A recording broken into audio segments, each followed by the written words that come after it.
선생님 책에서 내가 가진 그릇만큼 타인을 보게 된다 라는 말이 있는데 그 말의 의미가 어떤 의미죠? 이게 단지 그릇의 사이즈를 말하는 게 아니에요. 사람들은 보통 그릇이 작다, 크다 이런 표현을 많이 하는데 단지 그 사이즈의 문제가 아니라 그릇의 모양에 따라서 담기는 모양도 다르잖아요. 아, 모양에 대한 얘기인가요? 네네. 예. 그러니까 뭐 사이즈일 수도 있지만 어쨌든 저는 모양의 얘기를 하고 싶었어요. 왜냐면은 자신이 마음에 어떤 걸 가지고 있느냐에 따라서 보이는 게 다 다르거든요. 그래서 제가 꼭 드리고 싶은 얘기가 예. 타인을 보는 눈이 자신을 보는 눈이에요. 자신에게 관대하지 않은 사람이 타인에게 관대할 수는 없어요. 네. 그래서 우리가 다른 사람한테 욕먹는 거를 두려워할 필요가 없는 게 그 사람들은 그 사람 마음에 있는 대로 다른 사람을 판단할 거란 말이죠. 진짜 그렇게 이어지네요. 네. 근데 요즘 그 사람들한테 욕먹는 걸 두려워하는 분들이 정말 많고, 예. 물론 저도 그런 불안이 있고, 그런데 사실 그런 걸 생각하면은, 예. 사람들은 그냥 자기 그릇만큼 본다. 자기 안에 있는 대로 본다. 라고 생각하면은, 욕먹는 건 당연히 불편한 일이지만, 그냥 지나갈 수 있어요. 그냥 거기서 끝. 그냥 내가 어떤 변화를 가질 필요는 없고, 그냥 저 사람 마음 안에 아픔이 있구나. 저 사람 마음 안에 결핍이 있구나. 이렇게 하고 지나갈 수가 있는 거예요. 그러게요. 너무 마음이 편안해질 것 같아요. 그런 생각을 하는 것만으로도. 네, 예. 맞아요. 근데 물론 욕먹는 게 안 아픈 건 아니에요. 그거는 당연한 거고, 대신 그 사람에 대해서 연민으로 끝날 수가 있어요. 네, 기분 나쁘지만 저 사람 뭔가 결핍이 있구나. 저 사람 뭔가 나를 좋게만은 볼 수 없는 마음의 문제가 있구나. 저 사람도 사랑받고 싶구나. 이런 느낌인 거죠. 그러면 우리가 타인에게 좀 안정감을 줄 수 있는 사람이 되기 위해서 필요한 것들이 어떤 게 있을까요? 안정감의 가장 필수적인 거는 일관성. 일관성. 이게 예. 그 부모가 자식한테 안정감을 주기 위해서 가장 필요한 것도 일관성이거든요. 양육할 때 일관성 있게 하는 게 되게 중요해요. 근데 사람 사이에서도 어쨌든 이 사람이 너무 변동성이 있어. 너무 이랬다 저랬다 해. 뭐 예를 들어서 우리가 막 연애할 때 사실 많이 겪는 문제가 예. 처음에는 막 나 좋다고 막 이렇게 달려들고 연락도 자주 하고 막 집 앞에 찾아오고 이러다가 어느 순간 막 이렇게 뜸해지잖아요. 그러면은 불안감을 느껴요. 예. 그게 변화했기 때문이죠. 이런 식으로 좀 변동이 심하면은 안정감을 느끼기 힘들죠. 그리고 두 번째는 감정을 잘 다루는 게 사실은 일관성이랑도 관련이 있는데요. 네. 내 감정을 잘 알고 내 감정을 내가 충분히 다룰 수 있으면은 이게 막 그렇게 변동이 심하지가 않아요. 잔잔하게 흘러가죠. 물론 당연히 뭐 막 분노감이 막 폭발할 때도 있고 불안감이 막 올라올 때도 있겠지만 내가 그거를 잘 알고 다룰 수 있으면 이게 막 내가 엄청 변덕스러워 보인다거나 그럴 일은 없는 거죠. 네. 그리고 사실 가장 중요한 거는 솔직한 거라고 생각해요. 솔직함. 네. 안정감이랑 살짝 동떨어져 보일 수도 있어요. 너무 솔직해서 막 이랬다 저랬다 하면 어떡해? 그러면 그게 안정적인 거야? 라고 할 수도 있겠지만 사실 솔직하다는 거는 내가 내 자신에게 솔직한 걸 얘기하는 거거든요. 내가 나 자신을 잘 알고 있고 내가 나 자신에게 솔직할 때 다른 사람과 진솔한 만남이 가능하거든요. 그런데 약간 좀 이해가 안 되는 게 내 네. 자신에게 솔직한다는 게 어떤 의미인가요? 내 감정을 왜곡하지 않고 그대로 보고 내 욕망을 내가 잘 알고 있는 거, 내가 뭘 원하는지, 내가 뭘 생각하는지, 내가 진짜로 원하는 게 뭔지 이런 것들을 내가 잘 알고 있는 거예요. 근데 보통 이제 사람들이 다른 사람 눈에 잘 보이고 싶어서 나 자신을 속이는 경우가 많거든요. 예. 네, 사실 뭐 나는 돈이 많이 필요해, 돈을 많이 가지고 싶어. 근데 그렇게 보이는 거는 뭔가 좀 이상할 것 같아. 약간 세속적이어 보여. 약간 이렇게. 세속적이어 보여. 뭔가 더 없어 보일 것 같아. 이런 마음 때문에 아닌 척 한단 말이에요. 그러면서 나 자신도 속여요. 나는 사실 돈이 많이 필요 없어. 나는 그냥 없어도 괜찮아. 이런 식으로 하는데 그거는 사실 아니라는 거죠. 나 자신에게 인정할 건 인정하고 사실 나는 지금 돈이 많이 있었으면 좋겠지. 나는 지금 좀 그런 욕구가 있지. 그런데 이제 사람들한테 행동하는 건 또 다른 문제잖아요. 그렇기 때문에 나 자신에게 솔직하고 나 자신을 잘 알 때 다른 사람과도 좀 진솔하게 관계를 맺을 수 있죠. 나한테 솔직한 거지. 네. 그 솔직함을 타인에게 막 다 보여줄 필요는 없다. 없죠. 그럼요. 우리는 어쨌든 가면을 쓰고 살아가고 그 가면은 그냥 사회적인 인간한테 필요한 예의 같은 거예요. 근데 물론 너무 두껍고 나를 속이면서 그런 식으로 하는 건 아니죠. 그런데 내 민낯을 다 보여줘야 하는 건 아니에요. 네. 맞네요. 네, 그럼요. 네. 그렇다면 우리가 상대방에게 좋은 사람이 되기 위해서 애써야 되나요? 몸장님은 좋은 사람이 뭐라고 생각하세요? 어떤 사람인 것 같아요? 같이 있으면 편안한 사람. 몸장님이 생각하는 좋은 사람은 같이 있으면 편안한 사람이잖아요. 네. 근데 다른 사람도 그렇게 생각할 거라는 보장이 없잖아요. 그쵸. 네, A가 생각하는 좋은 사람은 또 다르고 B가 생각하는 좋은 사람은 뭐 능력이 좋은 사람, C가 생각하는 좋은 사람은 돈이 많은 사람, 이럴 수 있잖아요. 일단 좋은 사람이 기준이 다 달라요. 그런데 사람들은 좋은 사람이 되려고 막 애써요. 근데 그건 노력으로 이룰 수 있는 게 아니다. 맞네요. 그래서 애써봤자 소용없다. 네, 이 얘기를 먼저 드리고 싶고, 답이 없는 문제였네. 답이 없죠. 답이 없어요. 그리고 누구한테 좋은 사람이 될 거야?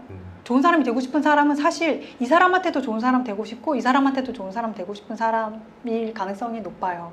근데 그거는 애초에 불가능하다. 이거를 알고 계셨으면 좋겠고, 그래서 그렇게 힘을 쏟지, 그러니까 힘을 낭비하지 않았으면 좋겠다는 말씀을 드리고 싶고, 그것보다 사실 더 중요한 거는 그렇게 좋은 사람이 되려고 애쓰는 중에 자신을 자꾸 가혹하게 다뤄요.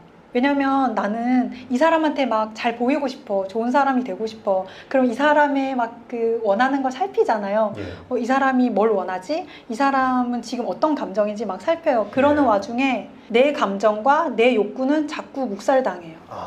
근데 그게 너무 위험한 거거든요. 내가 원하는 걸 내가 줄 수 없고 내가 나에게 좋은 사람이 될 수 없다는 거는 이 결국 나를 자꾸 아프게 하고 내가 심리적인 문제가 있을 수밖에 없는 일들을 계속 만들어내는 거예요. 그래서 모든 사람들에게 좋은 사람은 자기 네. 자신에게 좋은 사람일 수가 없죠. 모든 사람에게 좋은 사람은 자기 자신한테는 가혹한 사람일 수 있다. 그럼요. 예. 다른 사람들에겐 참 좋을 수 있어요. 막 힘도 되고 위로도 되고 필요한 걸 갖다 주기도 하고 막 챙겨주고 그럴 수 있겠지만, 그러면서 자기 자신에게 잘할 수 있을지 저는 사실 좀 의문이에요. 그럼 반대로 네. 타인에게 굉장히 까칠한 사람은 다를 수 있나요? 근데 그 까칠함이 네. 두 가지로 나눌 수 있어요. 그 까칠함이 자신을 보지 못해서 나오는 까칠함일 수 있고, 네. 자신을 잘 알기 때문에 자신에게 충실하기 때문에 나오는 까칠함일 수도 있어요. 그냥 까칠함이라고 다 같은 게 아니네요. 네, 그럼요. 자기도 뭐 내 마음이 어떤지 모르면서 막 그냥 상대를 내 마음 편하자고 막 이렇게 하는 사람과 나는 내가 중요한 게 뭔지 알고 내가 원하는 게 뭔지 알고 이 내 감정이 가장 중요하기 때문에 타인에게는 어쩔 수 없이 좀 서운하게 할 때도 있어. 이거랑은 좀 다른 거죠.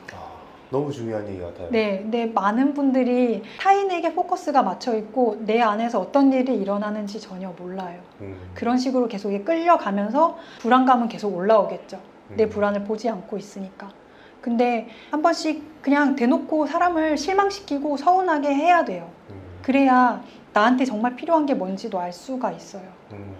근데 사실 사람들이 이게 되게 어려운 게, 우리가 타인의 욕구를 맞추는데 이미 길들여져 있어요. 누구일 것 같아요? 부모님? 맞아요. 네. 어렸을 때 우리는 부모님의 욕구를 맞춰야 생존할 수가 있었거든요. 그거에 길들여져 있다 보면은 그게 되게 자연스럽다고 생각을 해요. 누군가 이제 비위를 맞추고 이제 기분 상하지 않게 하고 그 욕구를 좀 맞추는데 이제 익숙해져 있다 보니까 내 욕구가 무엇인지를 이제 잊어버리게 되는 거예요. 그래서 사실 부모님 먼저 실망시켜 드려야 되는 걸 수도 있어요. 전 이미 성공한 것 같은데. 그래요? 잘하셨네요. 그러면 네. 실질적으로 네. 우리가 인간관계를 맺을 때 네네. 나에게 어떻게 보면 포커스를 맞춰야 된다고 하셨잖아요. 네. 그런 좀 구체적인 방법을 알 수 있을까요? 그러니까 내 욕구와 내 감정을 예. 잘 알아차리는 게 가장 중요해요. 근데 그 사람 관계 안에 있다 보면은 그걸 잊어버려요. 내가 어떤 상태인지를. 그래서 나 자신에게 안부를 물으라는 표현을 되게 많이 써요. 안부를 물어라. 네, 그 오랜만에 만난 친구한테 잘 지냈어? 뭐 어때? 뭐 힘든 일은 없었어? 이렇게 하잖아요. 그런 것처럼 내가 나 자신한테 나 잘 지내? 나 지금 잘 지내나? 이런 식으로 나 자신한테 안부를 묻는 거예요. 지금 너 잘 지내? 나 잘 지내나? 이 말이 저한테 되게 뭔가 울림으로 와닿았어요. 뭔가 약간 눈가가 촉촉해지셨어요. 그런 건가요? 지금 보시는 구독자님들도 네. 댓글로다가 나 자신한테 안부를 묻는 네. 연습을 한번 해보시는 게 굉장히 큰 도움이 될 것 같습니다. 네, 맞아요. 사람들은 보통 타인을 되게 잘 이해하고 있다고 생각하는데 어쨌든 한 번에 이 번역을 거친 거기 때문에 예. 그 완전히 있는 그대로 이해하는 사람은 없거든요. 제가 지금 뭐 몸장님을 보고 몸장님에 대해서 이런저런 부분을 알았기 때문에 몸장님은 이런 사람일 것이다 라고 생각을 하겠지만 그건 몸장님의 정말 일부고 몸장님은 또 계속 변화해가는 사람이잖아요. 예. 예, 근데 보통 사람들은 그냥 딱 결론 지어버려요. 이 사람은 이런 사람이다. 내가 경험한 어떤 말과 행동을 통해서 이런 사람이다. 저 사람은 좀 차가운 사람이야. 저 사람은 싸가지가 없어. 이런 식으로 결론을 짓는데 저는 그 결론 짓는 거를 유보시켜야 된다라고 생각을 해요. 항상 열어두고 이 사람에 대한 정의를 내리면 안 된다고 생각을 하거든요. 예. 왜냐면 사람은 입체적이고 네. 아까 말씀드렸듯이 계속 변화해 가요. 근데 그 부분을 간과해서는 안 되는 거죠. 그래서 내가 이 사람에 대해서 좀 알게 됐지만 그거는 정말 그 사람의 일부다. 우리가 뭐 SNS 이런 걸로도 막 어떤 사람을 되게 판단하잖아요, 쉽게. 이렇겠구나.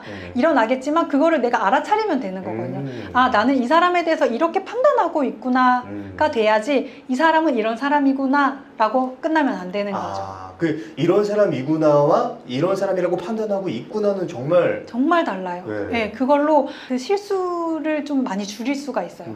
이건 그냥 내 생각이구나로 내가 알고 있으면 이 사람에 대해서 함부로 내가 판단해서 어떤 걸 하진 않죠. 실수하지 않죠. 네. 열어둔 채로 그 사람을 계속 대하고 선입견이 없이 그냥 이 사람을 계속 대할 수 있는 거예요. 네. 우리가 다른 사람을 이해한다고 해도 실질적인 어떤 소셜 스킬이나 말하기 방법이나 이런 게 선행되지 않으면 네. 오해를 불러일으킬 수도 있을 것 같아요. 맞아요. 좀 그런 스킬 같은 것들에 대해서 얘기해 주실 수 있을까요? 네, 이거 되게 중요한 부분이라서 예. 많은 분들이 되게 어려움을 겪고 있는 부분이기도 하고 해서 제가 책에도 꼭 썼는데요. 네. 내가 옳다는 걸 증명하느라 힘을 낭비하지 말라 이 말을 꼭 해요. 사람들은 되게 옳은 사람이 되고 싶어 해요. 예. 이게 싸움이 일어나는 이유가 내가 옳다, 네가 옳다 이거잖아요. 항상 유튜브 댓글을 보면 싸우고 있어요. 그죠. 네, 맞아요. 내가 옳은 거에 대해서 확인받고 싶어 해요. 네. 근데 그것만 버려도 갈등은 일어나지 않거든요. 네 생각은 이렇고 내 생각은 이렇고 이거를 확인하면서 조율해가는 과정인 거지 내가 옳은 걸 확인하는 게 이 관계가 아니란 말이죠. 그래서 내가 옳다는 거를 이제 확인받고 싶어서 너무 에너지를 낭비하지 말라. 그런 얘기를 꼭 드리고 싶고 그리고 또 한 가지는 타인과 나의 몫을 구분하는 거예요. 사실 한국 사람들이 이 경계가 되게 모호해요. 되게 많이 친밀하고 좀 집단주의도 강하고 해서 좀 타인의 욕구와 나의 욕구를 구분하지도 못하고 그리고 타인의 기대를 맞추려고 하는 사람들도 워낙 많고 그런데 너는 너, 나는 나, 이렇게 너와 나의 몫을 이렇게 구분하면은 그 사람이 서운한 건 그 사람 감정이에요. 이거 되게 좀 차갑게 들릴 수도 있어요. 근데 뭐 상황에서 내가 그 사람이 원하는 게 있었어. 나에게 원하는 게 있었어. 그런데 그거를 내가 못 맞춰줄 상황이 분명히 있잖아요. 근데 그럴 때 그 사람이 막 서운한 티를 내요. 그러면은 나한테 죄책감이 올라와요. 어떤 사람들은 되게 심하게 올라와요. 그 사람의 기대에 부응하고 싶은 마음이 크면 그거를 다 맞추고 싶은 마음에 막 죄책감도 올라오거든요. 근데 그게 그 사람이 서운한 게 그 사람의 몫이지 내가 잘못한 건 아니라는 거죠. 사람들은 서로 기대를 하고 그걸 맞춰주고 하면서 살아가기는 하지만 어떤 면에서는 우리는 실망시키고 서운하게 할 수밖에 없는 일들이 꼭 일어나요. 그거는 왜냐면 나는 나를 지켜야 할 의무가 있기 때문이에요. 나를 항상 내 욕구와 감정을 우선시하면서 어쩔 수 없이 그 사람의 기분을 상하게 할 수밖에 없을 때는 그 마음을 놓아주라라고 하고 싶어요. 오늘 얘기를 해주시면서 본의 아니게 저도 위로를 많이 받았고 구독자님들도 많이 위로를 받고 마음의 편안함이 찾아왔을 거라는 생각이 드네요. 그럼 오늘 콘텐츠는 여기까지 하도록 하겠습니다. 좋은 얘기해 주셔서 감사합니다. 네, 감사합니다. 네. 네.